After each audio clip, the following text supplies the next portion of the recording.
Potrebbero bastare le immagini, guardate come esce Buffon e cosa succede poco lontano da lui. Lì si festeggia perché il Mantova ha vinto e quindi la Juve ha perso per la prima volta dopo 45 partite e per la prima volta in Serie B.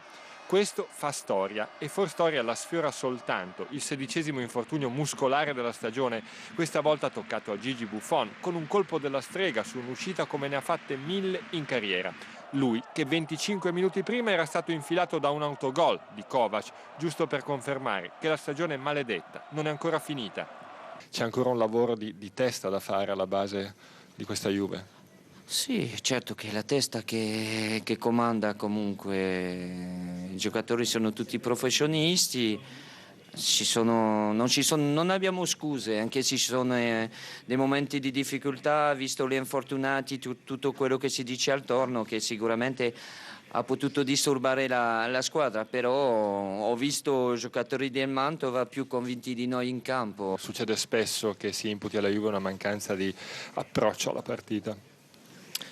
No, non direi, insomma, è capitato, però nell'arco della gara magari siamo sempre più o meno riusciti a riprendere la via giusta, ecco, quindi oggi è stato più difficile del solito, alla fine abbiamo anche perso, quindi è motivo in più per migliorare fin da subito, fin dai primi minuti, quello senz'altro. Questione di testa forse, ma si ripete spesso e allora diventa problema. Forse è questione di scelte, con Camoranesi convalescente e non rischiato subito e piccolo all'esordio dal primo minuto a fare il centrocampista centrale. Questioni che nulla tolgono alla vittoria del Mantova, che Di Carlo lavora nella testa, è vero, ma anche nella tecnica, nel gioco, certo più facile a venire se ci sono le motivazioni. La Juve del primo tempo ci capisce poco e quel poco lo sbaglia. Il Mantova capisce che ci si può fidare di un pomeriggio così e se non fosse Balzaretti a deviare su Bernacci il risultato potrebbe cambiare anche molto prima. In tribuna ci sono occhi attenti, ma del primo tempo bianconero possono fotografare solo 2 momenti di Alessandro Del Piero, che fa più spettacolo quando sceglie la rovesciata e rischia di ottenere qualcosa di più quando scarica la punizione a ricadere, che trova pronto Brivio. Il tempo di un intervallo, di constatare che la Juve non è cambiata negli uomini e Mantova scrive la sua storia senza ancora sapere che non cambierà più. Con la vecchia regola Bernacci sarebbe in fuorigioco, con la nuova è in posizione passiva e può ricevere poi da Caridi, ma è Kovac ad anticipare l'attaccante e a disegnare la traiettoria impossibile per Buffon.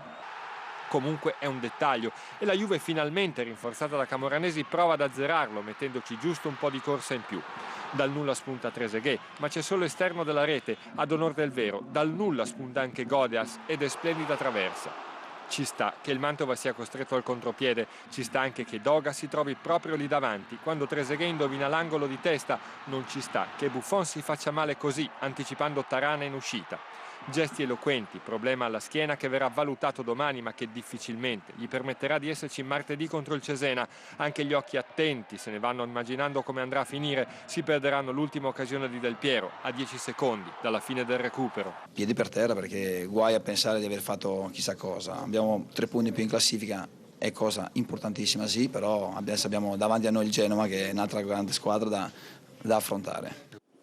Domenico, diamo i giusti meriti al Mantova. Sì, che mi hai levato di bocca quello che volevo dire in anticipo della domanda che volevi farmi. Sicuramente il Mantova è un'ottima squadra, non molto bene, però gioca bene. Gioca bene, una squadra che ha equilibrio, ben messa in campo, io l'avevo messa nel... Sì, è vero, l'avevi detto a inizio stagione. Però questa sconfitta bianconera, cos'è? Ci sta perché comunque non puoi vincere tutte le partite, comunque non puoi non perdere mai? Ci sta perché ci sono dei motivi, secondo te? Ci sta perché ci sono dei motivi. Difatti la Juventus già contro l'Arezzo e in altre partite qualche problema l'aveva dimostrato. Ci vorrebbe 10 minuti per raccontare, diciamo, quali sono le situazioni. 10 minuti.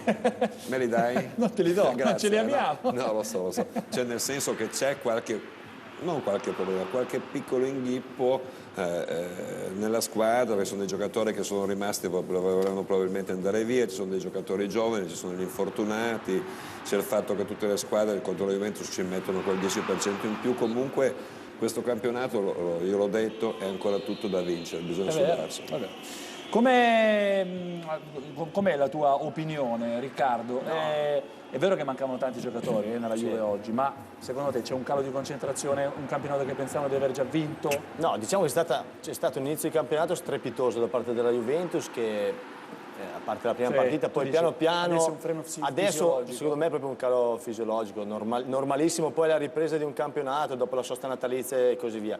E poi sposo in toto le parole di Deschamps, credo che oggi il Mantova abbia dimostrato di essere molto più convinta in campo, molto più motivata. E questa dimostrazione che tante volte non contano i nomi ma contano le motivazioni.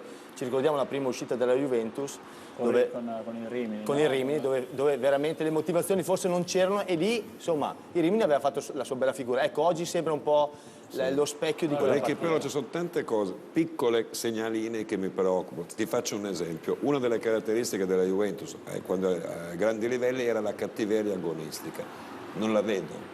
L'ho vista hanno un po' alleggerito anche questo aspetto. Ma non lo so, cioè, probabilmente Paro, mancavano tanti Marchisio, giocatori, c'è però, giocatori sì, però giovani, con meno. quando si parla di convinzione c'è dentro anche la cattiveria agonistica. Dunque, Ma la no, convinzione ma di ci essere sono una dei squadra ragazzi- forte, di andare in ma campo. ci sono dei ragazzi. Non dimentichiamo le assenze, perché perché la cattiveria un ragazzo di 20 anni magari non Sì, ce l'ha, però- come ce la può avere però Camoranesi, Zanetti, però Giannichedda. devi acquistarlo in fretta, Sì, cioè, sì, ti è devi vero, se vuoi imporre vincere, perché hai cioè, ragione, l'obiettivo hai primario è No, questo. poi quando ti alleni con la squadra durante la settimana l'acquisisci lì la cattiveria, anche se hai 20 anni, comunque il ragazzo, vedi piano gli piano durante altri, la settimana vedi gli altri come si so, però il comportano. ragazzo si trova in una situazione. Sentiamo...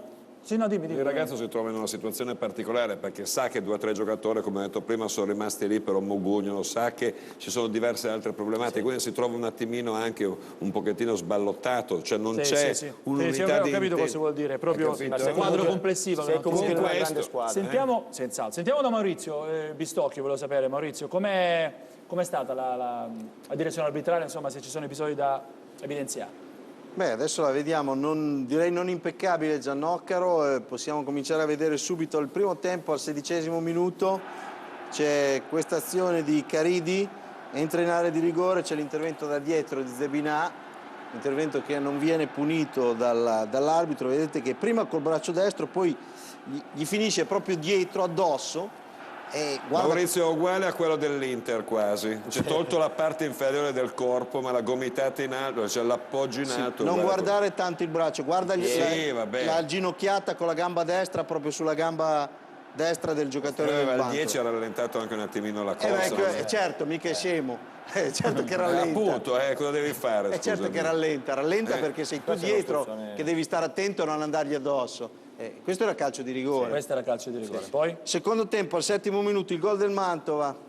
Il gol è regolare, possiamo rivederlo nel replay. Autorete di Kovac, non è gol di Bernacci, che peraltro fa una bella cosa. Vedete che è in posizione di fuorigioco Bernacci, però il guardalinee giustamente fa giocare perché la palla va a Caridi. Poi dietro la linea della palla Bernacci e gol. È una situazione simile a quella che abbiamo visto nella partita tra Torino e Inter, cioè un giocatore che è passivo, che non sta giocando, la palla arriva a un compagno e poi lui può rientrare in gioco, è un'altra azione. Ultima cosa da vedere, al 21°, guardate cosa succede, episodio molto curioso, c'è questo rinvio di testa, la palla rimbalza, di testa allunga Zebinà, c'è un fallo netto di Kovac su Bernacci, l'arbitro fa riprendere il gioco con un calcio di punizione per la Juventus per una posizione di fuorigioco, ma fuorigioco non c'è perché il pallone lo gioca il giocatore della Juve, lo gioca Zebinà. Sì, il primo lancio forse bisognerebbe vedere, Maurizio, perché era già in fuorigioco quello. Sì, ma lui non ha alzato. Ecco qui. Ma lui non alza. No. Qui non si vede niente. Però qui ancora non si vede, però appena appare l'immagine sembra che fosse guarda già, il guardalinee ancora non sta alzando, alza in questo momento. Sì, però scusa Maurizio, torna indietro di 1/10 di secondo, tu guarda la mano, il braccio del giocatore del Mantova prima che gli arrivi la palla, in questo momento ecco, fa blocco verso il giocatore, cioè se andiamo a vedere proprio le sfumature. Tu dici che ha segnalato quello. Vedi, metti prima il braccio. Io mi chiedo, Domenico, lo so che è normale. Io mi chiedo, Domenico, un conto è sentire l'avversario, un conto è cinturarlo e soprattutto mi domando cosa ha segnalato quel guardalinee? Perché lì non c'è fuorigioco, ripeto. O comunque non riusciamo a vederlo dall'inizio, dal momento in cui l'ha lanciato. Non c'è. Va bene, allora questo è quello che è successo in Mantova-Juventus. Fatto sta che la Juventus comunque ha perso la sua prima partita in Serie B e possiamo anche dare delle valutazioni, no? Sì, vediamo le pagelle di Mantova-Juventus di Andrea Cocchi. Vediamo. Del Piero 5,5. L'alibi c'è tutto, costretto a partire da lontanissimo si ritrova a distanza siderale dalle posizioni dove può far davvero male. Dopo un periodo d'oro da seconda punta, forse l'idea di metterlo a centrocampo non è stata brillantissima. Porta troppo palla, ma anche i suoi lanci non sono certo da ricordare. Sprazzi di vero Del Piero soltanto nel bell'assist a Trezeguet nel primo tempo e nel controllo in area che però precede un tiro totalmente sbagliato nel finale. Kovac 5. La Juve non perdeva da più di un anno e il suo killer se l'è trovato in casa. È la iellatissima deviazione del croato a interrompere una serie che sembrava infinita. L'unico centrale vero a disposizione di Deschamps non aiuta certo i suoi compagni a trovare i giusti automatismi. Un suo tentativo di anticipo per poco non manda in gol Bernacchi nel primo tempo, un preludio all'autorete decisiva. Caridi 7,5.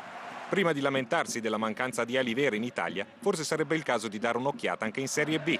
La sua è la classica partita perfetta. Dall'assist a Bernacchi e propizia l'autogol di Kovac, semina il panico sulla sinistra, costringendo un esasperato Birindelli a prendersi un sacrosanto cartellino giallo.